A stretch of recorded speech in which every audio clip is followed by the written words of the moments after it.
सभी लोगों को जय श्री राम। तो जैसे कि मैं और लक्की और ये मेरा दोस्त बचपन का दोस्त है, 12th में मिले थे हम।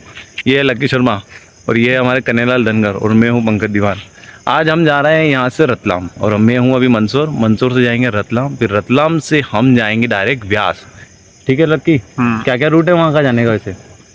मुझे क्या ऐसी बातें मत कर यार प्लीज, लोगों को कुछ पता होना चाहिए कि अपन कहाँ कहाँ जाने वाले हैं। जैसे कि हमने प्लानिंग करी थी कि हम यहाँ से जाएंगे रतलाम, फिर रतलाम से व्यास। व्यास में हम सुनेंगे राधा स्वामी की कुछ सत्संग।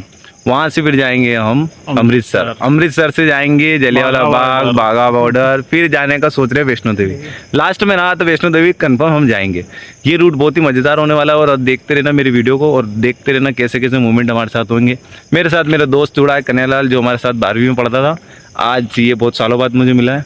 देखते आगे का मूवमेंट क्या होता है। पहले सबसे पहले खाना पीना करें क्योंकि बहुत भूख लग रही है और ट्रेन अभी जस्ट आने वाली है। ठीक है, ट्रेन को आने में कुछ ही देर है और हम बैठ चुके हैं जनरल डब्बे में। जनरल डब्बे की एक खासियत है, यहाँ आपको कभी भी अकेला महसूस होने ही नहीं देंगे। यहाँ आपको दो तरह के लोग मिलेंगे, एक तो सीधे साधे, दूसरे नशेड़ी।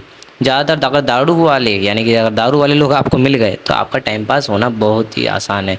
आपका सफ़र इतनी आसानी से और इतना मज़ेदार निकलेगा ना, आपको मज़ा ही आ जाएगा। बस करना कुछ नहीं है, जितना वो बोले उतनी उसी बात पे हाँ में हाँ करते जाना और ऐसे करते आपका सफ़र निकल जाएगा। अभी चालू होने वाली ट्रेन। अभी हम मंदसौर से निकलने वाले हैं कुछ समय में। ट्रेन अभी बज रही है 4, कितनी बज रही है रे? 10:30 बज रही है। 10:30 से ट्रेन जैसे स्टार्ट होने वाली है। और हम आ चुके हैं रतलाम जंक्शन। हमने हमारे दोस्त को लगाया फ़ोन, जो कि रतलाम में ही रहता है। मैंने उसको फ़ोन लगाया और हम उसी का इंतज़ार कर रहे हैं। हम तब तक के लिए हमने थोड़ा सोचा कि हम खाना आना खा लेते हैं, जैसे कि हम लेके आए थे खाना घर से और हमें भूख भी लग रही थी। तो मैंने तो खाना शुरू कर दिया था और हम इंतज़ार कर रहे हैं उसका। पर उसके आने से पहले हम सारा खाना फिनिश कर लेते हैं। और जैसे कि वासु आ चुका है और हमने इससे करी थोड़ी मुलाकात, क्योंकि ये बहुत सालों से यहीं पर रह रहा है। पहले हमारे साथ ही रहता था और हम सब साथ मिल के बातें सीतें करते हैं, लेकिन बहुत समय बाद हम इससे मिल रहे हैं क्योंकि ये अपनी लाइफ में कुछ करना चाहता है। इस वजह से रतलाम में ही रह रहा है और अभी यहीं पर काम कर रहा है। इससे मुलाकात करी, कुछ करी पुरानी बातें, टाइम पास और हंसी मजाक। फिर उसके बाद हमने कहा भाई इतने दूर अगर आए हैं तो कुछ खाना पानी तो होना चाहिए। एक तरफ इसने ये हमें ले चुका है यहाँ से रेस्टोरेंट ऑन व्हील्स, जो कि बहुत ज़्यादा ही फेमस जगह है। तो मैंने कहा चलो खाते हैं, पर मैंने कहा कि यार भाई कोई ढंग की चीज़ लेके आना। फिर यहाँ से हमने लिया थोड़ा सा, पता नहीं क्या चीज़ थी। फिर हमने यहाँ से कुछ लिया खाने के लिए। ये कुछ ऐसी चावल जैसी डिश लेके आया है जो मेरे समझ में बिल्कुल भी नहीं आ रही, क्योंकि मैं ऐसी चीज़ें वैसे भी नहीं खाता हूँ। मैंने कहा चलो लक्की और ये साथ में मेरा दोस्त है, इन दोनों के लिए ही सही कुछ तो लेके आ। तो ये लेके आया यहाँ पे चावल के साथ कुछ उपमा जैसा। हमने इसमें डाला है सॉस और सॉस के साथ थोड़ा थोड़ा करके खाया। मैंने बहुत ही कम खाया क्योंकि मैं खाता भी नहीं हूँ। वासु को यहाँ से किया हमने अलविदा, क्योंकि अब हम जाने वाले हैं, हमारी ट्रेन नज़दीक है। यहाँ से वासु को अलविदा करके हमारे दोस्त कन्हैयालाल को भी हमने अलविदा कहा, क्योंकि इसकी ट्रेन भी यहाँ से आगे जाने वाली है। और हम कन्हैयालाल को करते हैं अलविदा और हमने इससे कहा कि भाई एंजॉय करना और खुश रहना। फिर निकलते हैं यहाँ से आगे की तरफ, जहाँ पे हमारी ट्रेन आने वाली है 3:35 पे। अब हम हंसी मजाक करने के बाद अब हम जा रहे हैं रेलवे स्टेशन प्लेटफॉर्म नंबर 5 पे, जहाँ हमारी ट्रेन हमारा कर रही है इंतज़ार। और एक बात बताऊं, हमारे दोनों में सबसे बड़ा डिफरेंस क्या है? इसका बैग देखना और मेरा बैग देखना। मेरा बैग देखो, जिसमें मैं लेके आया हूँ फैमिली पैक, यानी कि सारी वो चीज़ें जिसमें हमारे घर वालों ने सब कुछ पैक करा। और अब इसका बैग देखो, जिसमें केवल वही चीज़ें जो मेरे बैग में, लेकिन इसका बैग इतना सा और मेरा बैग इतना बड़ा। मेरे घर वाले मुझे छोड़ने आए हैं 5 जने, इसके घर से 1 जना तक भी इसको छोड़ने नहीं आया। इससे पता चलता है कि मेरे घर वाले मेरे लिए कितनी चिंता करते हैं यार। ट्रेन आने वाली है 5-10 से 10 मिनट बाद। तब तक मैंने कहा कि चलो एक बिस्कुट खा ही लेते। बिस्कुट खाया क्योंकि मुझे सबसे ज़्यादा भूख लगती है, तो मैंने सोचा बिस्कुट खा लेते हैं। और ये मैं बैठा ट्रेन में बैठा और तकरीबन ये 18 घंटे का सफ़र होगा, जिसमें मैं केवल इस ट्रेन के डब्बे में ही बैठना, यहाँ खाना पीना नहाना, मैं इस ट्रेन में ही रहूँगा। मैंने ट्रेन रिज़र्व कराई थी, जिस वजह से मैं आराम से सोते हुए जाऊँगा और अब सोना ही मेरा काम है ट्रेन के अंदर। और अब सुबह के बज चुके हैं 10, क्योंकि देखो मैं रात भर से सोया नहीं था तो ठीक से नींद नहीं आई, तो अब जाके मैं इतना लेट उठा हूँ। 10 बज गई, हमने हमारा खाना पीना शुरू कर दिया है। तो जैसे कि लक्की लेके आया था अपने साथ सेव और लेके आया था पापड़ी, और खाने में मैं लेके आया था पराठे और अचार। लक्की अपने साथ पूड़ी लेके आया है और मैं लेके आया हूँ शक्करपारे। मैंने मम्मी से बोला था शक्करपारे बना लेना, क्योंकि ये कभी ख़राब भी नहीं होंगे और इसके हम लंबे समय तक खा सकते हैं। दोपहर की बज रही है 3, क्योंकि हमारे पास कुछ काम ही नहीं है ना, तो हम बस खाना ही खा रहे हैं। सुबह भी खाना खाया था और अभी भी खाना खा रहे हैं। बेटे बेटे करे ही क्या, 12 इस ट्रेन के अंदर तकरीबन हमें 18 घंटे निकालने। तो मैं अपने साथ एक चीज़ और ऐड करके लाया हूँ, जो है मेरे साथ मूंगफली, तिल और गुड़ से बने हुए लड्डू।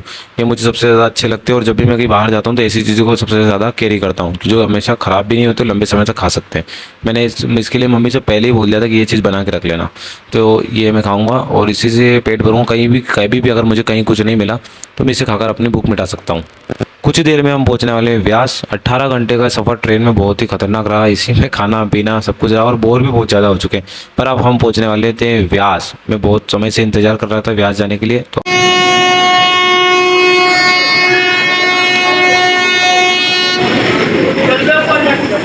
चुके हैं ब्यास, राधा स्वामी सत्संग की तरफ हम चल बढ़ चुके हैं। यहाँ से हम चलेंगे, टेम्पू हमको मिलेंगे यहाँ से, जिसमें टेम्पू में बैठ के हम चलेंगे वहाँ पर। मुझे बहुत अच्छा लगता है जब कोई आध्यात्मिक चीज़ें के लिए वहाँ आगे बढ़ते हैं या फिर वहाँ उनसे जुड़ते हैं। शुरुआत हो चुकी है। मैं आपको यहाँ से लोकेशन बताते जाता हूँ, आपको फ़ोटो बताऊँगा कैसे क्या चलता है यहाँ पे। ये जो रास्ता जाता है राधा स्वामी सत्संग की ओर, और ये जो पड़ता है तकरीबन 3 किलोमीटर दूर रेलवे स्टेशन से वहाँ तक की ओर। अब ये आ चुका है सबसे पहली जगह जहाँ पे मुझे अपना फ़ोन जमा कराना होगा। इसके बाद से जो भी चीज़ें होंगी, यानी कि जो मैं अंदर आश्रम में रहूँगा उसमें कोई भी चीज़ें वीडियो अलाउड नहीं है, वीडियो और कुछ भी फ़ोन अलाउड नहीं है। यहाँ पे आपको अपने फ़ोन जमा कराने होंगे। सबसे पहले आपको फ़ोन जमा कराने से पहले पर्ची बनी होगी, जिस पर्ची में अपना नाम और अपना फ़ोन रखना होगा। ये वो काउंटर है जहाँ पे आपको अपने सारे मोबाइल जमा कराने हैं, और जमा कराने के बाद आप एंटर कर सकते हो। और एक बात और बता दूं, एंट्री के बाद अब मैं फ़ोन वीडियो कुछ नहीं कर सकता। तो जो भी चीज़ें होगी वो मैं सिर्फ आपको ऐसे ही बता पाऊँगा, जो भी मेरे एक्सपीरियंस और जो मैंने चीज़ें वहाँ सीखी और जो मैं जानता हूँ।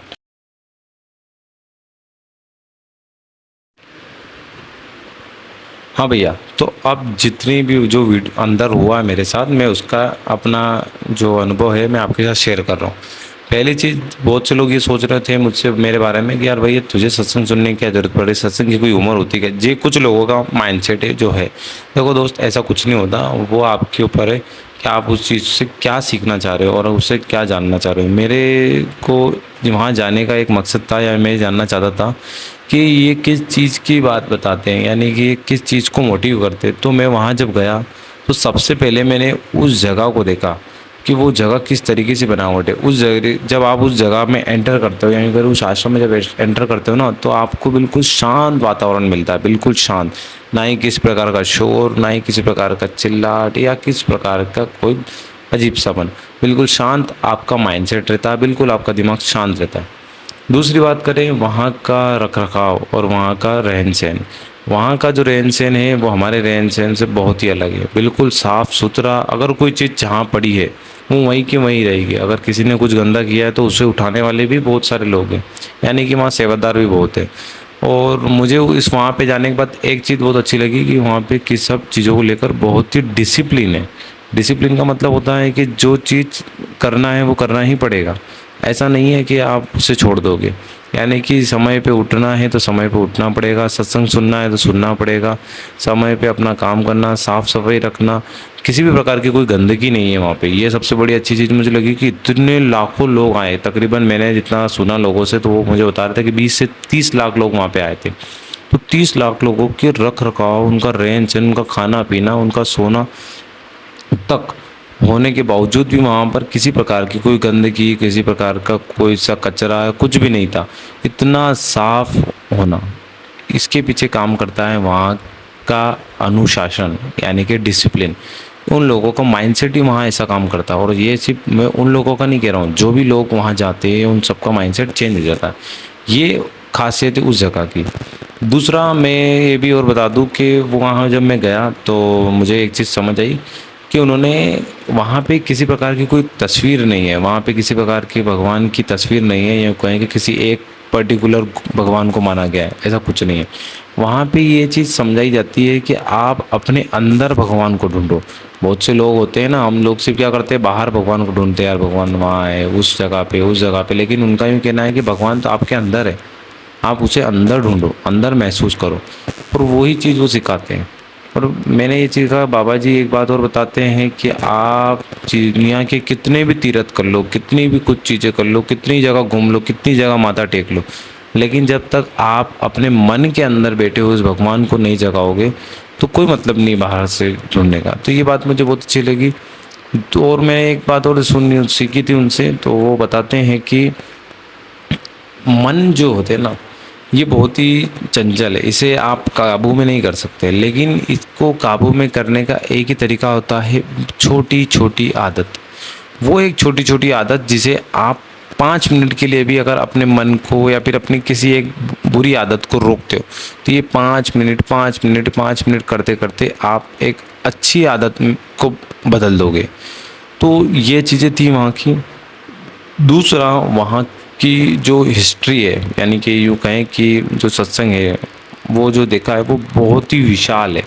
उसकी बनावट शुरुआत में भले ही छोटे स्तर से हुई थी, लेकिन जब वो बना और अभी जो है वो बहुत ही बड़ा है, बहुत ही बड़ा बड़ा बड़ा, मतलब कि इतना कि आप वहाँ पे अगर चले जाओ तो मुझे नहीं लगता कि हम या आप 2 दिन में तो या 3 दिन में उसे घूम सकते हो। तकरीबन आपको 15 से 20 दिन लगेंगे उस जगह को घूमने में, क्योंकि वो इतनी विशाल है। उसको समझना, उसके आर्किटेक्चर को समझना है कि उसे इस तरीके से ही क्यों बनाया गया, ये भी एक खासियत है। साथ साथ जो बनाई गई बिल्डिंग है वो बिल्कुल सेम है। जैसे अगर आपने इस रूट से गए हो तो आपको अगला रूट भी इसी प्रकार का दिखेगा, यानी कि आपको सब चीज़ें, सारी बिल्डिंगें, सारा रास्ता एक जैसा दिखेगा, उसमें कोई भी कलर नहीं है। बस अगर आपको नंबर दिए गए, हर एक शेड पे नंबर है, इतनी व्यवस्था है और इतना कुछ है। दूसरा, मेरा ये जाने का और भी एक मतलब ये रहा है कि वो जो जगह है ना, वो वाकई में बहुत अच्छी है, बहुत बहुत बहुत अच्छी है। ज़्यादातर लोग ये सोचते हैं कि वहाँ जाने का मकसद होता है कि बस आप जीवन सब कुछ मोक्ष प्राप्त कर लो, यूँ कहें कि बस आप छोड़ देते हैं वहाँ चले जाते हैं। ऐसा कुछ नहीं है। मैं इस वजह से गया था क्योंकि मेरा एक दोस्त है वो जाता था, तो मैंने भी उससे पूछा ऐसा क्या है इसमें, तो उसने कहा तू चल के देख ले। तो चलो देखते हैं, जाते हैं। तो मैंने जब जाना और मैंने जो सीखा है ना, मैं बहुत ही अच्छी बात बता रहा हूँ कि वो ऐसी जगह है जहाँ आप खुद को जान पाओगे, खुद को समझ पाओगे, आपके अंदर कितनी काबिलियत है, आपके अंदर वो स्पिरिचुअल नॉलेज है कि नहीं। और इसी मकसद के पीछे मैं वहाँ गया था। मैं मेरे पूरे अनुभव से एक ही बात बोलता हूँ कि सबसे बेस्ट जगह है वो। अगर आप कभी भी अपने आप को जानना चाहते हो, अपने अंदर की शक्ति को जानना चाहते हो और अपने आप को पहचानना चाहते हो और जानना चाहते हो कि आप अपने आप को कैसे पहचानो, तो एक बार ज़रूर राधा स्वामी सत्संग जाके देखना। मैं कोई आप पे प्रेशर नहीं डाल रहा हूँ, वो आपकी मर्ज़ी, पर कोशिश करना और जाके ज़रूर देखना और कि वो चीज़ कैसी है। जितना मैं बता रहा हूँ ना, उससे वो कई गुना ज़्यादा अच्छी है। तो एक बार कोशिश करना और ट्राई करना ज़रूर। धन्यवाद।